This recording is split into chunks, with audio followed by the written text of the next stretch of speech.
अब मैं नौसेना प्रमुख एडमिरल कृष्णा स्वामीनाथन से अनुरोध करूंगा कि वे कृपया सभा को संबोधित करें।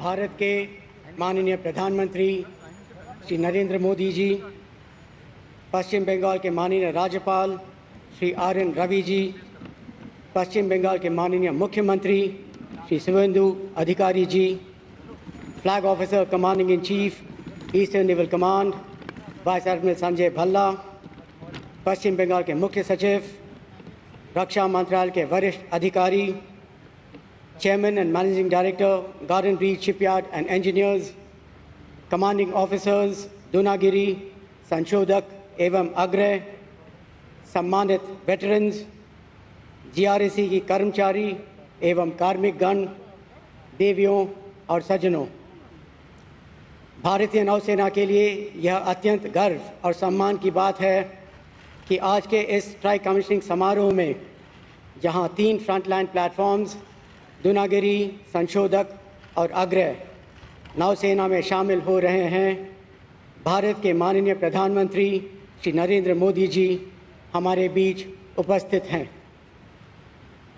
सर, आज इस समारोह में आपका आना हमारे लिए बहुत ही सम्मान और गर्व की बात है और भारत के समुद्री विकास तथा उसकी बढ़ती शक्ति की प्रति आपके सहयोग और दूरदर्शिता का प्रमाण है। हम आपके बहुत आभारी हैं कि आप अपने व्यस्त कार्यक्रम में से कुछ समय निकालकर इस समारोह में मुख्य अतिथि के रूप में सम्मिलित हुए हैं। इस अवसर पर हमारे बीच पश्चिम बंगाल के माननीय राज्यपाल जी और माननीय मुख्यमंत्री जी भी उपस्थित हैं। ये हमें बहुत प्रेरणा देते हैं। मैं रक्षा मंत्रालय और पश्चिम बंगाल सरकार के वरिष्ठ अधिकारियों का हार्दिक आभार व्यक्त करता हूं, जिनके सहयोग और योगदान से यह 3 जहाज कल्पना से लेकर कमिश्निंग तक पहुंचे हैं। हमारे बीच उपस्थित वेटरन्स का विशेष रूप से धन्यवाद करता हूं, जिनमें से कई भूतपूर्व दुनागिरी और अग्रह पर सेवा कर चुके हैं। देश के सामुद्रिक सुरक्षा को साकार करने में GRAC एक लंबे समय से भारतीय नौसेना का विश्वसनीय साझेदार रहा है। आज इस ट्राई कमिश्निंग की उपलब्धि के अवसर पर मैं GRAC की समर्पित टीम को हार्दिक बधाई देता हूं। हमारे इंडस्ट्री पार्टनर्स और MSMEs को भी आभार व्यक्त करता हूं, जिनके सहयोग से यह सफलता प्राप्त हो चुकी है। Naval headquarters, command headquarters, worship overseeing teams और ट्रायल एजेंसीज भी बधाई के पात्र हैं, जो इन तीनों जहाज़ों के निर्माण में शुरू से ही मेहनत और लगन के साथ जुड़े रहे हैं। पिछले वर्ष मुंबई में माननीय प्रधानमंत्री जी द्वारा स्वतंत्र भारत की पहली ट्राई कमिश्निंग के केवल 17 महीनों बाद आज कोलकाता में ये दूसरी ट्राई कमिश्निंग इस बात को दर्शाती है कि भारत की वॉरशिप कंस्ट्रक्शन की क्षमता में आधुनिकता, आत्मनिर्भरता और आत्मविश्वास तीनों को नई गति मिल रही है। आपको बताते हुए मुझे बड़ी खुशी है कि इन तीनों प्रोजेक्ट्स ने कई नए कीर्तिमान भी स्थापित किए हैं। INS Dunagiri project 17 alpha frigate programme की 5वीं वॉरशिप है और लेटेस्ट कॉम्बैट कैपेबिलिटीज़ से लैस हैं। इसका निर्माण पिछले फ्रिगेट प्रोग्राम की तुलना में लगभग 33% कम समय में पूरा किया गया है। INS संशोधक संधाय क्लास के चौथी हाइड्रोग्राफिक वेसल है। आज विश्व हाइड्रोग्राफी दिवस के अवसर पर इसका कमीशन होना इस समारोह को और अधिक महत्वपूर्ण बनाता है। ये जहाज अपने हाइड्रोग्राफिक इक्विपमेंट से भारत के पार्टनर नेशंस की सामुद्रिक अर्थव्यवस्था तथा ब्लू इकोनॉमी को सहयोग प्रदान करते हुए माननीय प्रधानमंत्री जी के महासागर विजन को तेज़ी से आगे बढ़ाने की कोशिश करेगी। INS अग्रे अर्नाला क्लास की चौथी ASW शैलो वाटरक्राफ्ट है। यह प्रोजेक्ट पब्लिक प्राइवेट पार्टनरशिप का एक अच्छा उदाहरण है। इसके तहत कुछ जहाज़ प्राइवेट शिपयार्ड्स में बन रहे हैं, जिससे देश में उपलब्ध संसाधनों का बेहतर उपयोग के साथ साथ जहाज़ों के निर्माण का समय भी कम हो रहा है। अंत में मैं दूनागिरी, संशोधक और अग्रय के कमांडिंग ऑफिसर्स और क्रूज़ को शुभकामनाएं और बधाई देता हूं। आज ये पोत भारतीय नौसेना का हिस्सा बनने जा रहे हैं। यह पोत भारतीय नौसेना की क्षमता को और नौसेना द्वारा राष्ट्रीय समुद्री हितों की रक्षा को अधिक सक्षम और प्रभावशाली बनाएंगे। मुझे पूरे विश्वास है कि इन जहाज़ों के अधिकारी और नौसैनिक अपने जहाज़ों का आत्मविश्वास और पूरे जज्बा के साथ संचालन करेंगे, पूरी निष्ठा से सेवा करेंगे, देश की रक्षा के लिए सदैव तत्पर रहेंगे और भारतीय नौसेना के गौरवशाली इतिहास में नए और स्वर्णिम अध्याय जोड़ेंगे।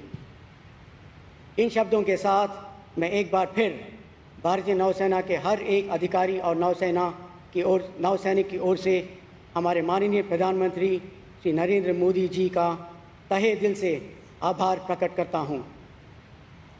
यह हमारा बड़ा सौभाग्य है सर कि आपने इस कार्यक्रम में आकर हमें अपना बहुमूल्य समय प्रदान किए हैं।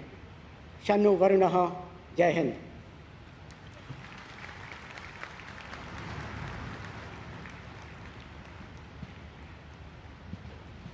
Now, the commanding officers designate of the three ships will read out the commissioning warrant.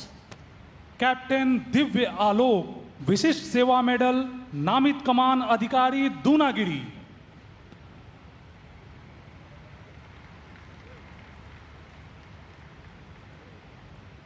Commissioning order by the Chief of the Naval Staff.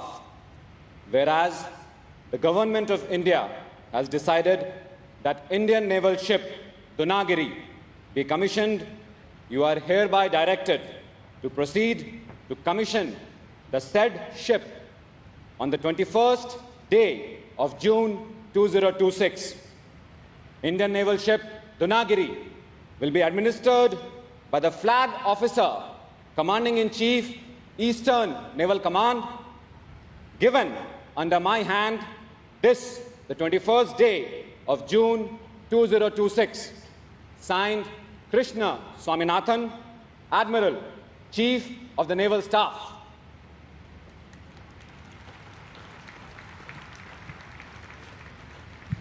Captain Kuldeep Singh, Commanding Officer Designate, Sanshodhak. Commissioning order by the Chief of Naval Staff. Whereas the Government of India has decided that Indian naval ship Sanshodhak be commissioned, you are hereby directed to proceed to commission the said ship on the 21st day of June 2026. Indian naval ship Sanshodhak will be administered by the Flag Officer Commanding-in-Chief, Southern Naval Command, given under my hand this, the 21st day of June 2026. Signed, Krishna Swaminathan, Admiral, Chief of the Naval Staff. Commander Sunil Malhotra, नामित कमान अधिकारी अग्रय।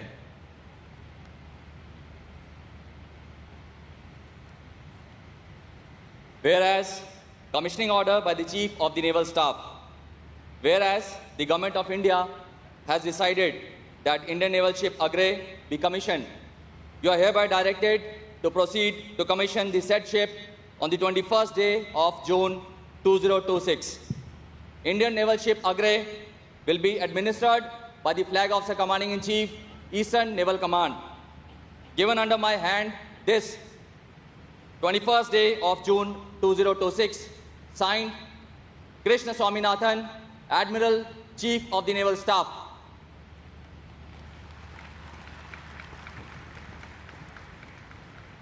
अब सभी गणमान्य अतिथियों से अनुरोध है कि वे निशान समारोह के लिए निर्धारित स्थान पर आएं।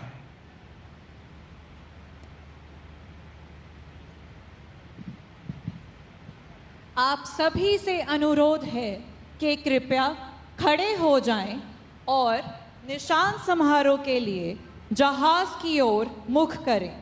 वर्दी में उपस्थित सभी से अनुरोध है कि वे निशान गार्ड के साथ सलामी दें।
सभी अतिथियों से अनुरोध है कि वे कृपया अपना स्थान ग्रहण कर लें।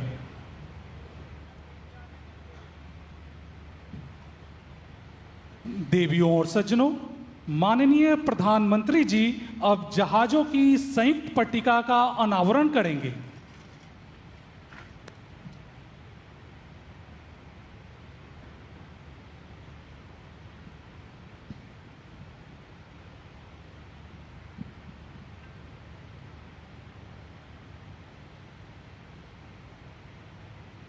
और अंततः वो ऐतिहासिक क्षण जिसका हम सभी को बेसब्री से इंतजार था। देवियों और सज्जनों, भारत की समुद्री यात्रा का यह एक अत्यंत गौरवशाली पल है। भारतीय नौसेना के 3 महाबली युद्धपोत आपके समक्ष प्रस्तुत हैं। स्वागत कीजिए आईएनएस दूनागिरी, आईएनएस संशोधक, आईएनएस अग्रय।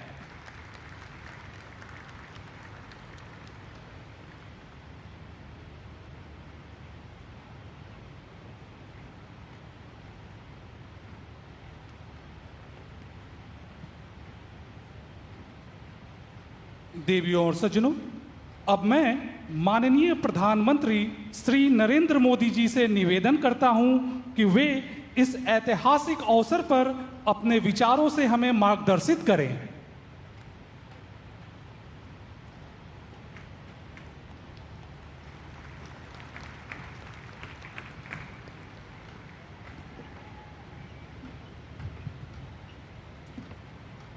पश्चिम बंगाल के राज्यपाल आर.एन. रवि जी, यहाँ के ऊर्जावान मुख्यमंत्री Suvendu Adhikari ji, chief of naval staff Krishna Swaminathan ji, उपस्थित देवी और सज्जनों, आज का दिन कई मायनों में विशेष है। आज पूरी दुनिया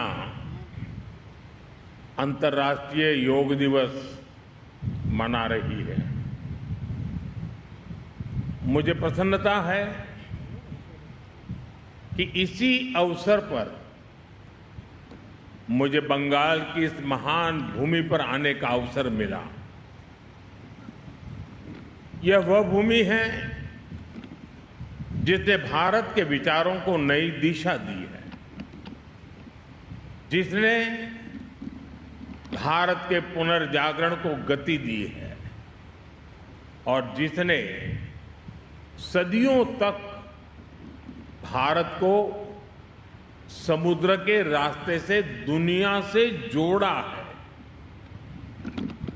आज इसी धरती पर आत्मनिर्भर भारत, सुरक्षित भारत और विकसित भारत से जुड़ा एक महत्वपूर्ण कार्यक्रम हो रहा है। कुछ देर पहले आईएनएस अग्रय, आईएनएस दुनागिरी और आईएनएस संशोधक को भारतीय नौसेना में शामिल किया गया है। वैसे आज 21 जून को वर्ल्ड हाइड्रोग्राफी डे के रूप में भी मनाया जाता है और ये बहुत ही अद्भुत संयोग है कि आज के दिन हमने भारत का सबसे एडवांस हाइड्रोग्राफी जहाज आईएनएस संशोधक कमीशन किया है।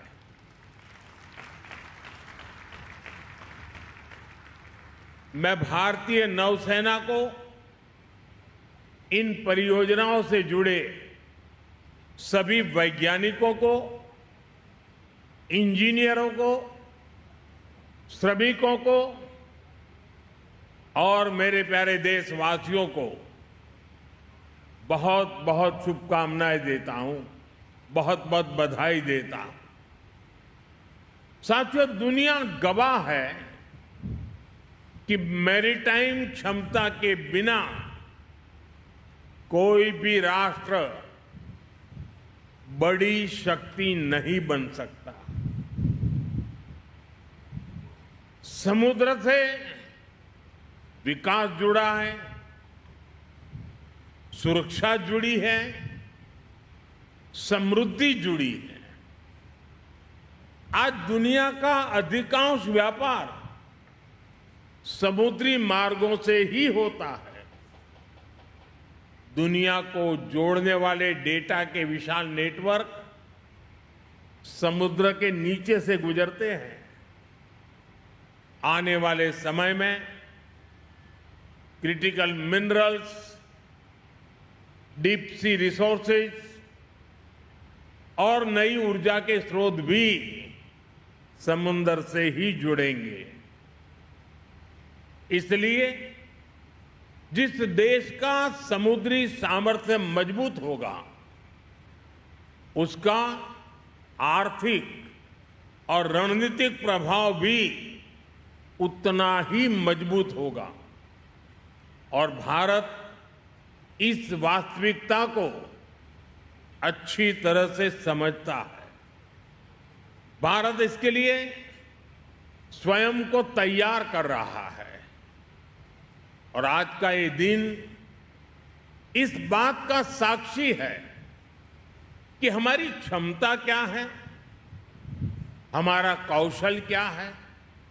साथियों, कुछ वर्ष पहले जब हमने आईएनएस विक्रांत को राष्ट्र को समर्पित किया गया था, तब भारत ने अपने समुद्री सामर्थ्य के नए अध्याय का उद्घोष किया था। विश्व भर के सामने हमारे सामर्थ्य का वो उद्घोष था।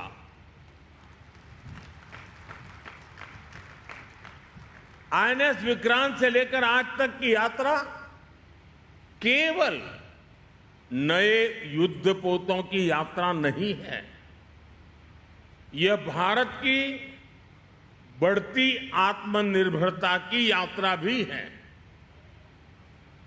आज आईएनएस अग्रय, आईएनएस दुनागिरी और आईएनएस संशोधक उसी यात्रा को नई गति दे रहे हैं।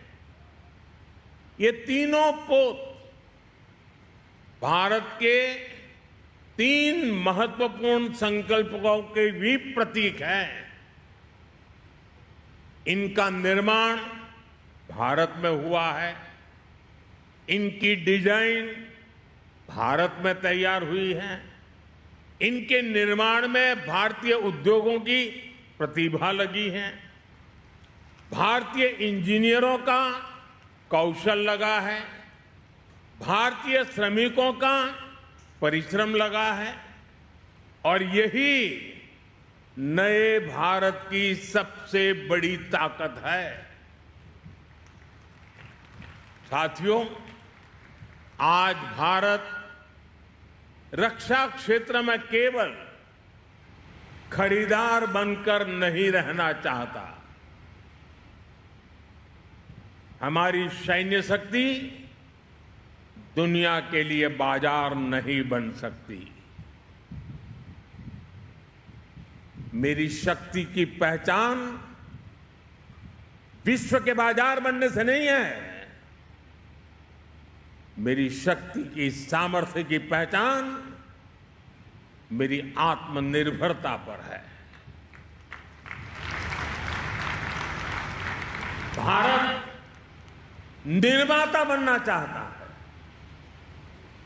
और जिस दिन निर्माता होगे ना, उस दिन हम निर्णायक भी होंगे। और इस दिशा में तेजी से आगे बढ़ रहा है। बीते वर्षों में 40 से अधिक मेड इन इंडिया युद्धपोत और पनडुब्बियां नौसेना में शामिल हुई है। यानी लगभग हर कुछ सप्ताह में भारतीय नौसेना को एक नई शक्ति मिली है। वर्तमान में भी 45 बड़े नौसैनिक प्लेटफॉर्म निर्माणाधीन है। यह केवल संख्या नहीं है, यह भारत की औद्योगिक क्षमता का प्रमाण है। यह भारत के भविष्य का संकेत है। साथियों, आने वाले वर्षों में भारत का मैरीटाइम सेक्टर लाखों नए रोजगार तैयार करने की क्षमता रखता है। यही कारण है कि हम मैरीटाइम सेक्टर को केवल एक सेक्टर, आइसोलेटेड सेक्टर नहीं मानते। हम इसे विकसित भारत के रोजगार इंजन के रूप में देखते हैं।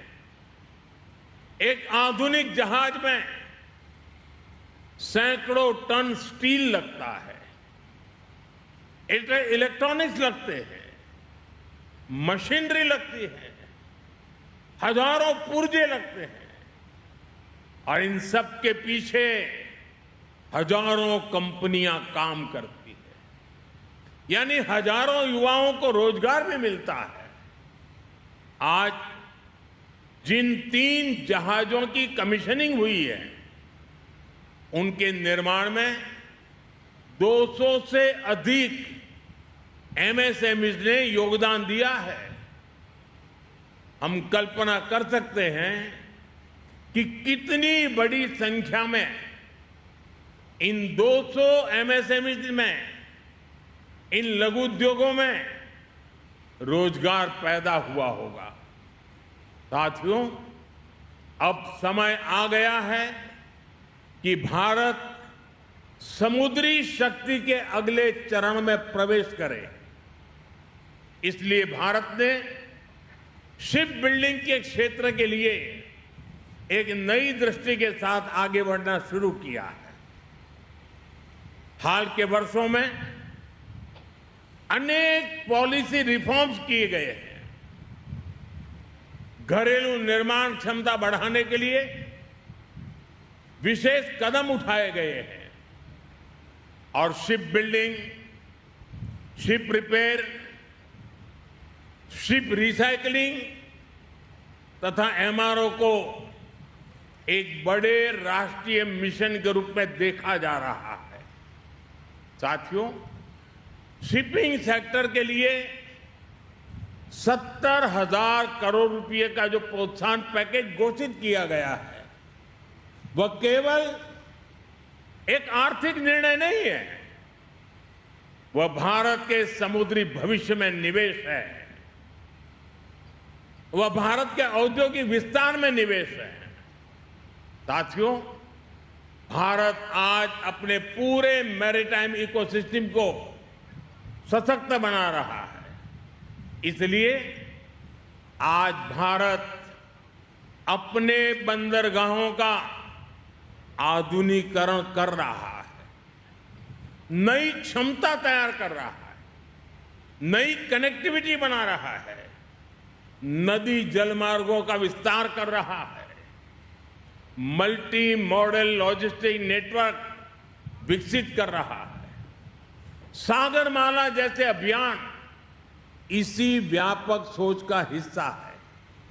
इससे व्यापार की लागत कम हो रही है, उद्योगों को नई गति मिल रही है और तटीय क्षेत्रों में नए अवसर बन रहे हैं। साथियों, एक समय था जब भारत की पहचान दुनिया के सबसे बड़े डिफेंस इंपोर्टर्स आयातकों में होती रही है।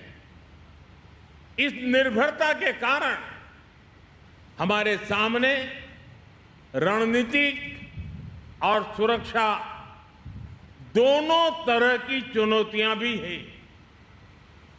2014 में सरकार बनने के बाद हमने स्थिति को बदलने का संकल्प लिया। इसके लिए नीतियों के स्तर पर बड़े रिफॉर्म किए गए। रक्षा क्षेत्र में आत्मनिर्भरता को प्राथमिकता दी गई। इन प्रयासों का परिणाम है कि आज रक्षा क्षेत्र में डिजाइन, मैन्युफैक्चरिंग और एक्सपोर्ट की नई संभावनाएं बनी है। 2014 तक देश का कुल डिफेंस प्रोडक्शन 40,000 करोड़ रुपए के आसपास था। आज यह बढ़कर लगभग 1,80,000 करोड़ रुपए तक पहुंच गया है। और साथियों, एक तरफ देश में रक्षा उत्पादन तेजी से बढ़ा है, दूसरी तरफ हमारा डिफेंस एक्सपोर्ट अभूतपूर्व गति से बढ़ रहा है। 2014 तक भारत करीब 700 करोड़ रुपए के रक्षा उत्पादों का निर्यात करता था। 700 करोड़। आज यह आंकड़ा बढ़कर करीब 40,000 करोड़ रुपए पहुंच रहा है। भारत में बने रक्षा उपकरण अब दुनिया के 80 से अधिक देशों तक पहुंच रहे हैं। साथियों, आत्मनिर्भरता की यात्रा में अभी बहुत कुछ करना बाकी है। मेरे हिसाब से तो अभी ये शुरुआत है, लेकिन 12 साल में जो प्रगति हुई है वो ये बताती है कि जब नीति स्पष्ट हो, जब दिशा ठीक हो, जब साथ साथ मिलकर काम करें, तो देश में कितना बड़ा परिवर्तन हो सकता है। साथियों, जब समुद्री विरासत की बात होती है तो बंगाल का नाम स्वाभाविक रूप से सामने आता है। यह भारत के समुद्री संपर्कों की भी महत्वपूर्ण भूमि रही है। हुगली की धाराओं ने इतिहास को बदलते हुए देखा है, व्यापार के नए अध्याय देखे हैं, विकास की नई यात्राएं देखी है। और संयोग देखिए, ये पोर्ट बंगाल के ही सपूत देश के पहले उद्योग मंत्री डॉक्टर श्यामा प्रसाद मुखर्जी के नाम पर है। साथियों, भारत आज जिस नए समुद्री युग की ओर बढ़ रहा है, उसमें पश्चिम बंगाल की भूमिका बहुत महत्वपूर्ण होने वाली है। यहां बंदरगाहों की क्षमता है, यहां उद्योगों की क्षमता है, यहां प्रतिभा है, यहां कौशल है, यहां समुद्री अर्थव्यवस्था को नई ऊंचाइयों तक ले जाने की क्षमता है। मुझे विश्वास है कि आने वाले वर्षों में पश्चिम बंगाल भारत की blue economy, maritime manufacturing, logistics और कोस्टल डेवलपमेंट का एक महत्वपूर्ण केंद्र बनेगा। साथियों, भारत ने हमेशा से समुद्र को सहयोग का माध्यम माना है, लेकिन भारत ये भी जानता है कि शांति की रक्षा के लिए सामर्थ्य भी उतना ही आवश्यक है। समृद्धि की रक्षा के लिए सुरक्षा आवश्यक है और भविष्य के निर्माण के लिए आत्मनिर्भरता अनिवार्य है। आज आईएनएस अग्रय, आईएनएस दुनागिरी और आईएनएस संशोधक इसी भावना के प्रतीक बनकर भारतीय नौसेना में शामिल हुए हैं। ये उस भारत के प्रतीक है जो 21वीं सदी में अपने सामर्थ्य को पहचान रहा है, जो अपनी क्षमताओं पर विश्वास कर रहा है और जो दुनिया के सामने नए आत्मविश्वास के साथ तेज गति से, ऊर्जा से भरे हुए संकल्प के साथ निरंतर आगे बढ़ रहा है। साथियों, इस शुभ अवसर पर मैं नेवी के सभी साथियों को, देशवासी के सभी साथियों को अनेक अनेक शुभकामनाएं देता हूं। मैं एक बार फिर भारतीय नौसेना को, सभी वैज्ञानिकों, इंजीनियरों, श्रमिकों और देशवासियों को हृदयपूर्वक बहुत बहुत बधाई देता हूं। धन्यवाद। শীততাপ নিয়ন্ত্রিত অত্যাধুনিক রেস্টুরেন্ট ময়ূখ রেস্টুরেন্ট। এখানে পাবেন চাইনিজ, পোলাও, বিরিয়ানি, তন্দুরি সহ সমস্ত রকম খাবার। এছাড়াও কাস্টমারদের সুবিধার্থে হোম ডেলিভারির বিশেষ ব্যবস্থা রয়েছে। পাশাপাশি যে কোনো অনুষ্ঠানের জন্য ভাড়া দেওয়া হয়। আমাদের ঠিকানা খানাকুল হেলান সংলগ্ন তিলক চক। Phone number 8617492616 9732162360। সেরা খাবারের স্বাদ পেতে আজই আসুন ময়ূখ রেস্টুরেন্টে।